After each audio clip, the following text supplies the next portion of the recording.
Radio Sucesos 101.7 FM presenta su noticiero Sucesos con Milton Pérez y Verónica Larrea. Un periodismo libre para una democracia plena. Los hechos y las opiniones de los sucesos que marcan nuestro tiempo.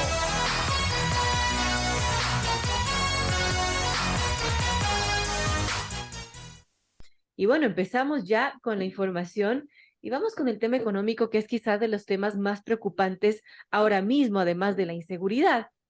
Y les cuento que el riesgo país volvió a escalar a 1963. Punto de esta escalada se dio luego de que el presidente Noboa presentó en la Asamblea Nacional este primer proyecto de ley urgente, un proyecto que para muchos, y pese a la situación tan mala que anunció un día antes de en cadena nacional junto al ministro de Economía y Finanzas, pues dicen que no ataca, los expertos dicen que no ataca en realidad esta reforma a los temas más importantes y que, bueno, quizás no resolverá ese tema económico que está pendiente. Así que por ello vamos a conversar con don José Hidalgo, director general de CORDER, a quien le doy la más cálida bienvenida. Gracias, José, bienvenido. Y bueno, quisiera empezar por allí. Hace unos días el presidente Daniel Noboa, bueno, hablaba de una grave situación económica en la que recibe el país. Incluso habló el ministro de Finanzas, Juan Carlos Vega, acompañando al presidente en este video que se difundió, en donde dice que recibe la peor historia de la caja fiscal, con apenas 184 millones en la cuenta única del Tesoro, atrasos por casi 3.000 millones de dólares, pagos pendientes con el IES, con gobiernos seccionales, con proveedores del Estado, instituciones públicas, con todo el mundo. Y también señaló que, bueno, a puertas de un fenómeno del Niño hay necesidades prioritarias y por eso pues se pidió a los ecuatorianos apoyar.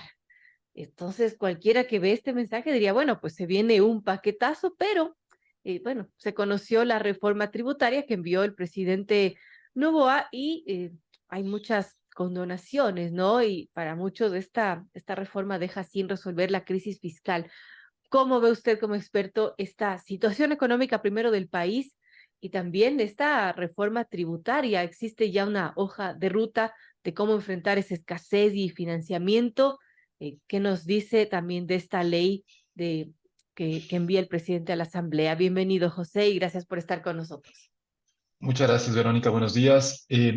Sí, a ver, yo empezaría tal vez señalando que el diagnóstico que presentó el ministro Vega junto al presidente en el video que usted mencionó, me parece un diagnóstico atinado de la situación económica.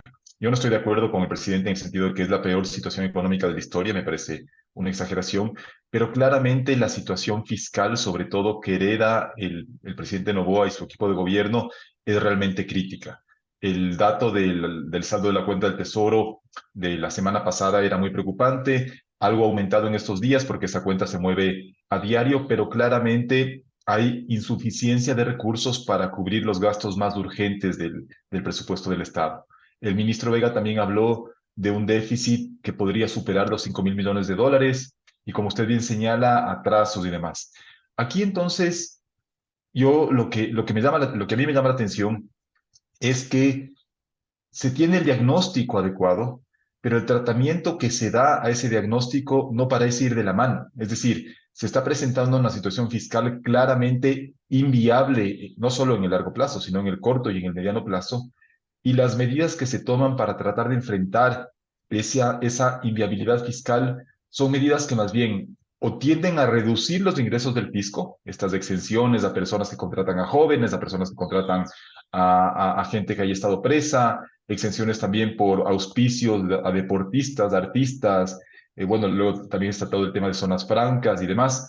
Y la única medida con la que se busca incrementar los ingresos del presupuesto del Estado es una nueva amnistía tributaria. Sobre eso yo tengo dos comentarios.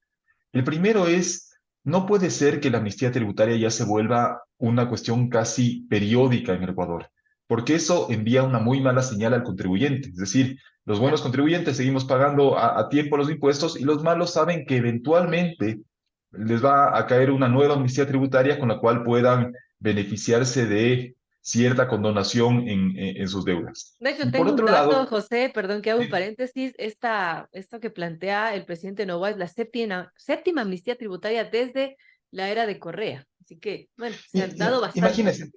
Claro, entonces estamos hablando, suponiendo que la primera Correa, si no me equivoco, creo que fue en 2009, si no me equivoco. Estamos hablando de 7 en un periodo de 14 años, entonces sí, prácticamente cada 2 años una amnistía tributaria realmente no es una buena señal. Y por otro lado, siendo esa la única medida a través de la cual se busca incrementar en algo los ingresos, es por un lado una medida parche, es decir, es una medida que funciona únicamente por un año. Y por otro lado, me parece que están sobreestimando los ingresos que puede generar esa amnistía, porque la están comparando con amnistías de años anteriores que incluían, por ejemplo, no solo SRI, sino IES y aduanas, o en las cuales participaron, por ejemplo, empresas petroleras que fueron las que contribuyeron en gran medida con el éxito de algunas de esas amnistías. Entonces, esos más de 900 millones que espera recibir el gobierno como consecuencia de la amnistía tributaria, me parece que está sobreestimado. A esto se suma que, a ver, el presidente y el ministro principalmente, en su diagnóstico dijeron, bueno, el déficit de este año puede superar los 5.000 millones y el próximo año puede ser peor y mencionaron algunas causas, ¿no es cierto? Ahí está, por ejemplo, la rebaja en el ISD, el hecho de que el próximo año ya no se cobra el impuesto patrimonial a las grandes empresas, cosa con la que yo estoy de acuerdo, no me gustan los impuestos patrimoniales porque me parece que desalientan la inversión y el crecimiento de las empresas. Y también mencionaron que va a caer la producción petrolera como consecuencia del triunfo del sí en la consulta sobre el Yasuní. Entonces, sabiendo que se viene eso, me parece que lo importante era tomar o llevar adelante o proponer a la Asamblea medidas de carácter estructural, porque esta incertidumbre que nos viene generando los ecuatorianos la situación fiscal todos los años, tal vez con excepción de 2022, que en algo se mejoraron los ingresos, se controló el gasto, pero es un tema que yo creo que el gobierno debería hacer una pedagogía en el sentido de que de momento la situación fiscal es el principal riesgo para la dolarización. ¿Y por qué es así? Porque si tenemos un gobierno que ya llega a tal escasez de recursos que no puede seguir cubriendo sus pagos más urgentes, digamos, sueldos, transferencias a los hogares pobres y demás, se va a ver tentado o a acudir al Banco Central para que le preste dinero, cosa que pone en riesgo la dolarización, o directamente a emitir algún tipo de papel con el cual pagar esas obligaciones, con lo cual ya entraríamos en un sistema con un tipo de cambio. Entonces, una vez que se haga esa pedagogía, me parece que lo necesario hubiera sido, digamos, por ejemplo, empezar a discutir por el lado de los ingresos un incremento en el IVA. Sí, yo sé que es una medida antipática, que no nos gusta pagar más impuestos, pero me parece que es necesario debatir ese incremento, sabiendo además que el IVA es un impuesto que el Ecuador recauda eficientemente. Y por el lado de los gastos, no solo los subsidios, que usted estará de acuerdo, y creo que muchos estamos de acuerdo en que es un gasto ineficiente, regresivo, injusto, que fomenta la contaminación ambiental, sino que otro gasto desde el presupuesto del Estado, del que no se habla mucho porque es políticamente casi intocable, son las transferencias a los GAT. Y la verdad es que muchos municipios, sí, sobre todo municipios, no hacen el menor esfuerzo por recaudar sus propios impuestos, que serían impuestos prediales. Estos solo cobran básicamente las ciudades grandes y dependen enteramente de las transferencias del presupuesto del Estado y muchas veces las utilizan, no digo en su totalidad, pero en alguna medida para gastos superfluos o prescindibles, digamos, conciertos de reggaetón y demás. Yo no estoy diciendo que las ciudades no tengan que tener una vida cultural, pero claramente si estamos con un Estado que no le alcanza para pagar los sueldos, sí es un poco contradictorio que a la vez tengamos municipios con cierta abundancia cuando obviamente no hay los retrasos que estamos viendo en la actualidad.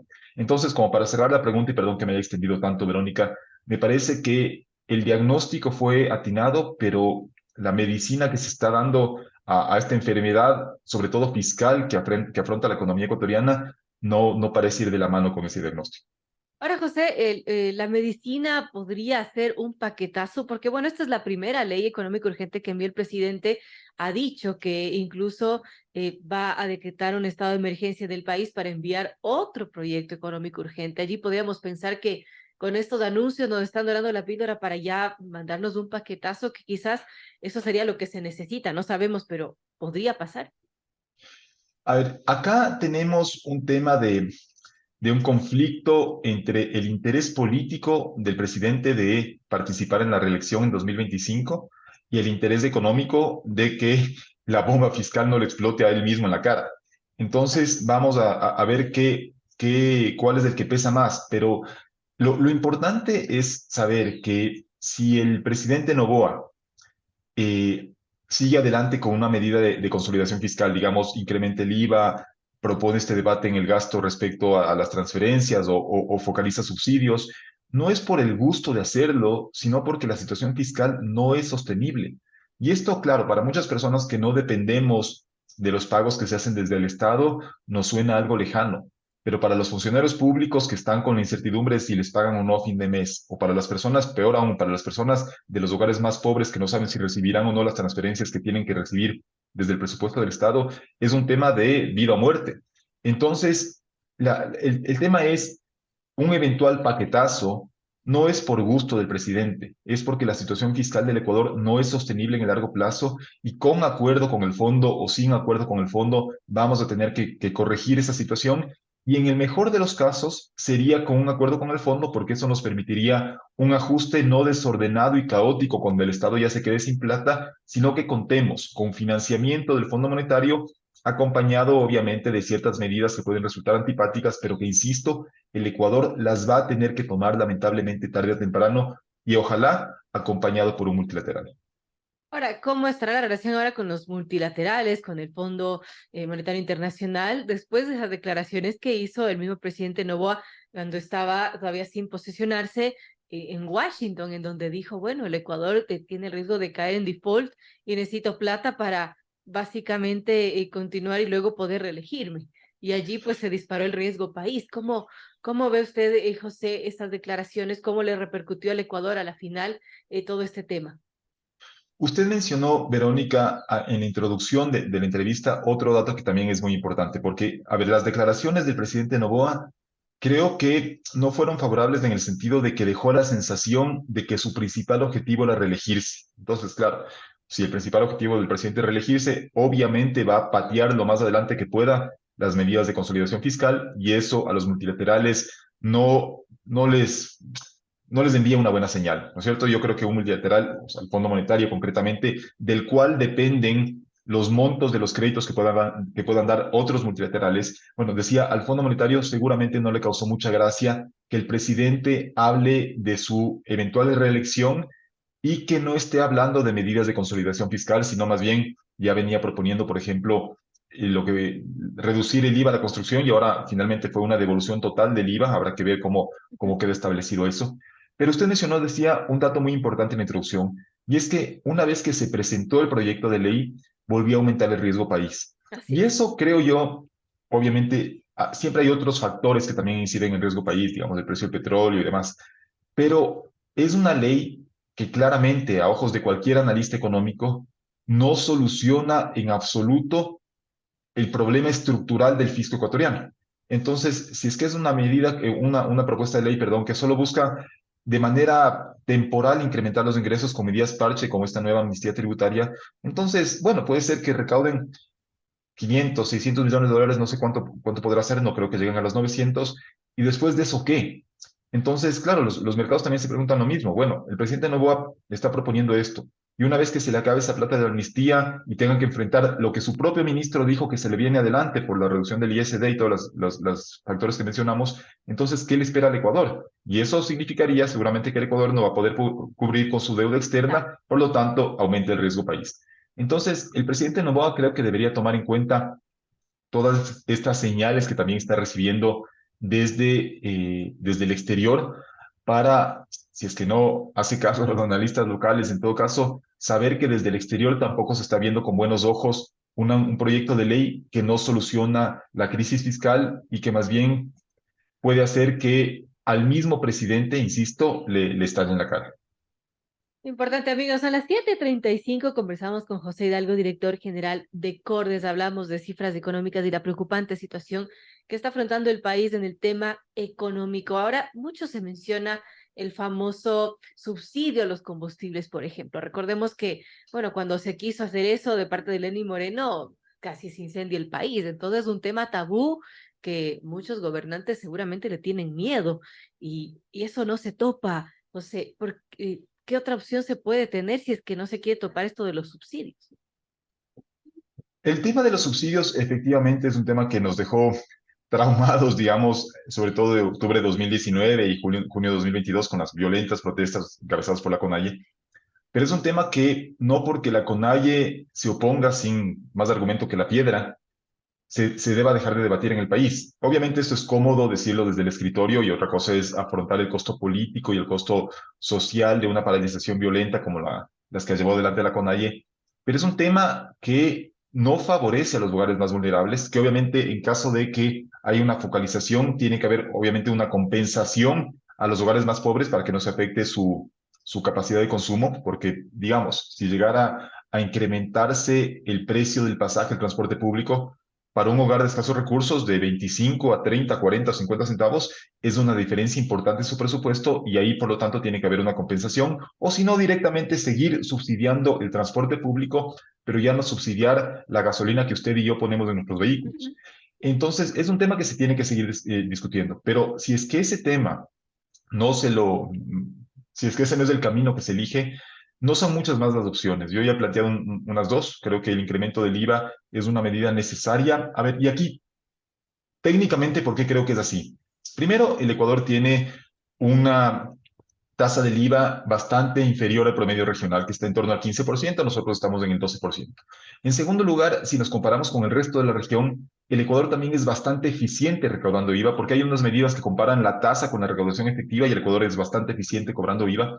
Y finalmente, el impacto del IVA, obviamente generaría un impacto en un primer momento sobre los precios, pero no sobre los precios de la canasta básica, porque son bienes o servicios que están exentos del pago del IVA. Entonces, el impacto sobre los hogares de menores ingresos sería muy reducido. No digo que no habría, porque obviamente un hogar de escasos ingresos, algún rato se quiere comprar un televisor y el televisor sí paga IVA. Pero en general, de la mayor parte de su canasta de consumo, la mayor parte de productos estarían exentos. Entonces creo que es una medida necesaria. E insisto, y perdón que haya sido tan insistente en esto, Verónica, en la entrevista, hay que debatir también en el lado del gasto si es que las transferencias a los GAP tienen que permanecer tal como están o si es importante revisarlas, en el sentido de revisarlas obviamente a la baja, incluso para motivar, para forzar a los municipios a que ellos también hagan algún esfuerzo en el cobro de sus propios tributos, que en este caso son a los predios. Entonces, me parece que hay medidas que ninguna es simpática, todas tienen un costo político, pero, insisto, no se llevarían adelante por gusto, sino porque la situación fiscal representa en la actualidad el principal riesgo para que la dolarización se pueda sostener en el Ecuador. Importante amigo, conversamos con José Hidalgo, director general de Cordes. Son las 7:39, estamos casi llegando al final de esta entrevista y quería aprovechar los últimos minutos de ella para conversar con José Hidalgo de otro tema que no tiene que ver con economía, sino de la faceta de escritor de José Hidalgo, porque acaba de publicar su tercer libro, una tercera novela que se titula Chat Grupal. Cuéntenos un poco, José, porque entiendo que en esta semana fue el lanzamiento. Así que está fresquita esta obra. Sí, muchas gracias, Verónica. Sí, tengo esta faceta de escritor. Me ha ido mejor con los libros de cuentos que con las novelas. Los libros de cuentos han recibido un par de veces el premio anual que otorga el municipio de Quito. Y esta novela es una novela que a mí me ha dejado contento. Es una novela, yo creo que novedosa para los lectores porque, como su nombre le indica, chat grupal, es básicamente un chat de un grupo de amigos y la novela, de hecho, en sus interiores está diagramada a manera de chat. Entonces usted ve a los 5 personajes que tienen cada uno sus propios dramas personales, digamos, son personas en torno a los 40, 45 años que afronta cada uno su drama personal, ya sea con la pareja o en términos financieros o con la familia. Eh, y estos 5 amigos o la novela gira en torno a la fiesta de reunión por los 25 años de graduados del colegio. Y si bien ese es el evento central del libro, hay saltos temporales que nos llevan a conocer los problemas de cada uno de los personajes, pero como digo, la mayor parte de la historia está contada en formato de chat e incluso está diagramada como un chat. Usted lee el libro y es como estar leyendo un chat de WhatsApp. Entonces, aquí obviamente hubo un trabajo enorme de la editorial de la Universidad de San Francisco, que fue la que publicó la novela, de quienes trabajaron en la diagramación. Y creo que puede resultar para un lector quiteño, ecuatoriano, bastante entretenido, bastante cercano, porque obviamente al ser chat de amigos no se escribe. Usted tiene su chat de amigos o de amigas y sabrá que no se escribe académicamente en esos lugares. Hay faltas de ortografía, hay malas palabras, hay emoticones, y el Claro. libro recoge todo eso. Entonces, es un libro muy coloquial en el lenguaje que espero que resulte cercano a los lectores que obviamente quieran acercarse a la obra. Y me parece que sobre todo el lector ecuatoriano, aunque espero que ojalá también hubiera lectores fuera del país, se va a sentir bastante identificado, no solo por el habla, sino por la cercanía de algunos problemas cotidianos que tenemos, especialmente quienes atravesamos esta edad de los 40 más o menos. Chévere, bueno, felicitaciones por esa obra, chat grupal, y me imagino que ya está a la venta en librerías. Está en buena parte de las librerías, sí. Bueno, no quisiera mencionar ninguna para evitar la pauta que no se paga, pero está en buena parte de las librerías, y obviamente también o sea, en la librería de la Universidad de San Francisco de Quito, que está en el Paseo San Francisco. Entonces, a quienes quieran acercarse a la obra, ya está disponible. Perfecto, gracias a José Hidalgo, director general de Cordes, por hablarnos sobre los temas económicos de la crisis que atraviesa nuestro país y bueno, las formas que podría hacer el gobierno para solucionarla de alguna manera y por esta obra que siempre es una buena noticia. Gracias nuevamente por estar con nosotros. Muchísimas gracias a usted, Verónica, que esté muy bien.